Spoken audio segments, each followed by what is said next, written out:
Well, this Gifted Conviction Hunter build is going to level up your PVE gameplay with beefed up arc damage, jolting grenades, and loads of damage reduction. So you're going to be dishing out huge damage to enemies while hardly taking any yourself. So today we're going to walk through this build, why it's good, we're going to put it all together, plus I'm going to show some gameplay in Destiny 2. If you like the video, then subscribe for more Destiny 2 content, and if you like the build, check out the link in the description below to try it out for yourself. Okay, first of all, why this build is good. So this one is a good way to let hunters take advantage of Bolt Charge, which was introduced in episode Heresy. So we've got Tempest Strike, that is one of our aspects. That allows every jolt kill you get is going to grant a stack of Bolt Charge. You can pair this up with our fragments here to give you even more while you're amplified, and also gain the ability to let Ionic Traces grant them as well. So you're going to be beefed up with loads of Bolt Charge. It's going to be very, very good. You're going to be getting loads of Ionic Traces with arc weapon kills, you've got jolt kills, Bolt Charge kills, and therefore you want to be running weapons with Volt Shot or jolting feedback. That is really, really useful for this build. So for one of the aspects for using Tempest Strike, this allows you to apply Jolt as well. You're going to be able to spam this all the time because of Gambler's Dodge and Flow State, and you're also going to be building up a good amount very, very quickly, so it's very easy to regain your melee ability and then also use your Tempest Strike as well over and over again.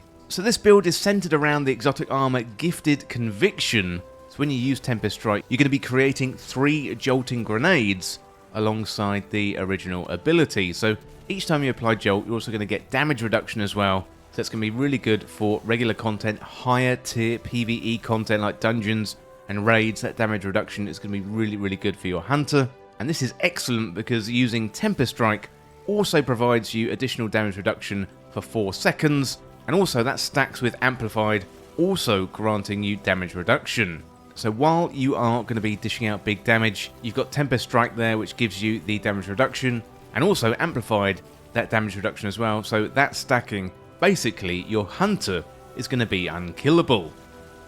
Okay, that is why the build is good, and definitely recommend you try it out, and check the link down in the description to try it out for yourself. But let's put the build together now, and first of all we're going to have a look at the exotic armor. I'm using Gifted Conviction.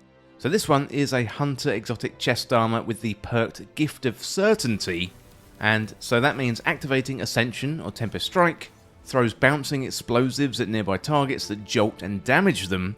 Jolting nearby targets grants you damage resistance.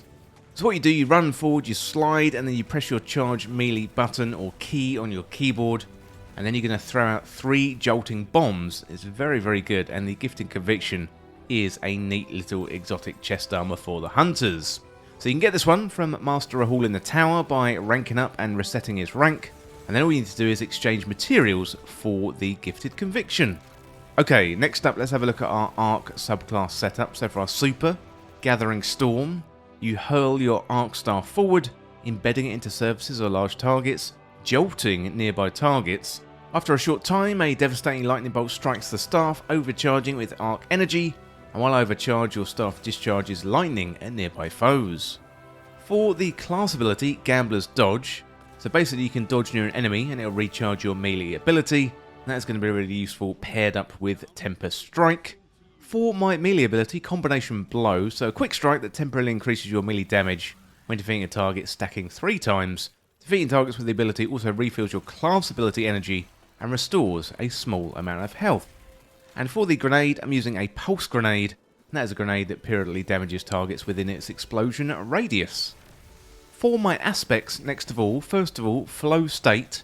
Defeating a jolted target makes you amplified, so basically we're going to be amplified all the time because we're going to be jolting targets left, right and centre. While you are amplified, your dodge recharges more quickly, and you're more resilient while dodging, and your reload speed is greatly increased. Next aspect is the key one. This is Tempest Strike. So while sliding, activate your charge melee ability to unleash a devastating uppercut that travels along the ground in front of you, damaging and jolting the targets it hits, and defeating jolting targets grants a stack of Bolt Charge. And remember, Tempest Strike is the key that pairs up super well with Gifted Conviction. You can also use Ascension with Gifted Conviction, but personally I prefer Tempest Strike, but test it out and see what works for you. Next up for the fragments, I'm using Spark of Resistance. We've got 4 in total here. So Spark of Resistance, while surrounded by combatants, you're more resistant to incoming damage, so that builds into the increased damage resistance, going to be very, very good. And we've got loads of damage resistance in this build, so basically you are going to be unkillable.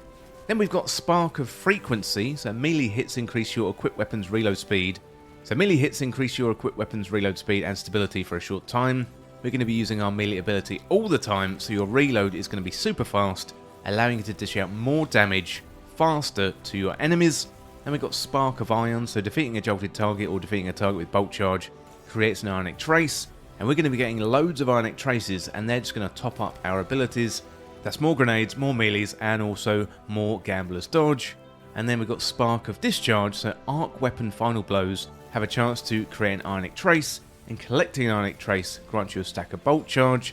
So the fact that we're getting loads of ionic traces and they give you stack of bolt charge, well, you're just going to have loads of bolt charge all the time.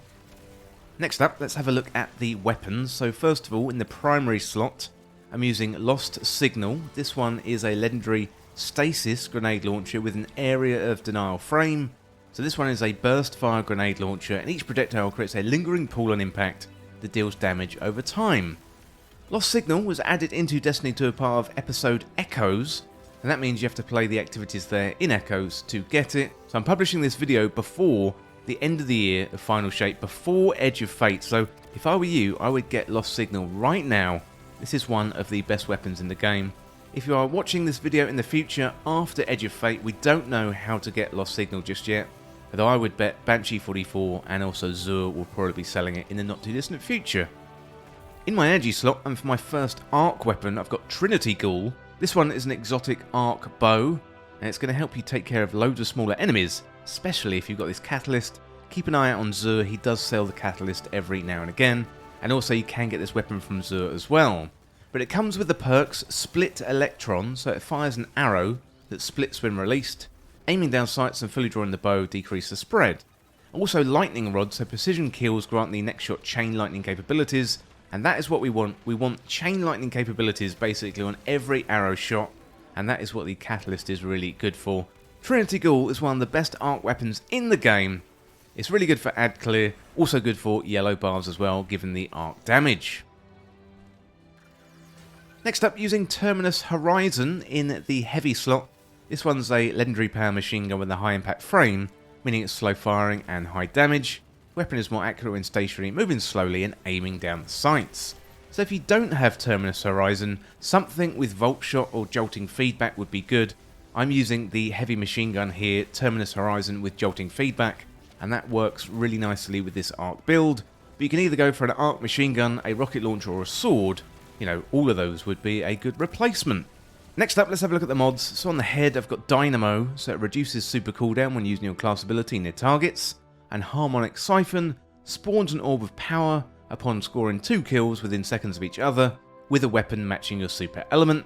So arc weapons, arc super, that is going to help create you loads of orbs of power, and that is going to get you your super back nice and quickly. On the arms, using heavy-handed, so powered melee creates orbs of power, more orbs, more super, really quickly. On the chest, I'm using arc, solar and void resistance. That just helps you with the enemies in activities. On the legs, Innovation, that reduces grenade cooldown each time you pick up an orb of power. All of the mods here on the legs are basically to do with picking up orbs of power. They give you little bonuses. So we're reducing the grenade cooldown with Innovation. We are replenishing health each time you pick up an orb of power with Recuperation. Then Absolution, that reduces all ability cooldowns when you pick up an orb of power. That means more abilities, more of the time, so you're going to be more effective against enemies. Finally, for the class item, Distribution reduces all ability cooldowns when using our class ability near targets. And finally, Utility Kickstart, collecting an orb of power, causes you to gain 1 temporary armor charge. Well, let me know in the comments what you think about this Gifted Conviction Hunter Arc PVE build in Destiny 2. And as always, thank you so much for watching or for listening. Don't forget to hit that subscribe button down below for even more Destiny 2 content here on Endgame Express. Thanks again. I'll see you soon. Well, thank you for watching that video, and today I'd like to talk about Endgame Express Backstage, the home of exclusive content for fans of Endgame Express. To join, simply join up through Patreon or the YouTube membership. You get early access and exclusive content, shout-outs in the videos, access to live streams, plus also access to our exclusive In-Game Express Backstage community Discord. Well, here's some more information about the tiers. So in Tier 1, that is $2.99 a month, you get access to our community Discord and also early access to content. In Tier 2, that is $4.99 and you get shoutouts in the credits of videos, and also you get access to community polls and help shape the content. For Tier 3, that is $8.99 and you'll get access to exclusive community videos and also get access to exclusive live streams as well. Well, the core content on In-Game Express is always going to be free, but if you want to go above and beyond and support In-Game Express, then all you need to do is get access to In-Game Express Backstage today through Patreon or YouTube membership. You know, In-Game Express is a one-man band right now, but I would love to expand into more games, podcasts, more channels, but to do that, I'm going to need your help to make this sustainable, and in return, I offer you some exclusive benefits and backstage-only content. Well, if you enjoy In-Game Express, then consider In-Game Express Backstage today. You can hit that membership button right down below, or you can find us on the Patreon links, and you'll find those links in the description. Well, thank you for listening, and thank you once again for watching, and I'll see you very soon.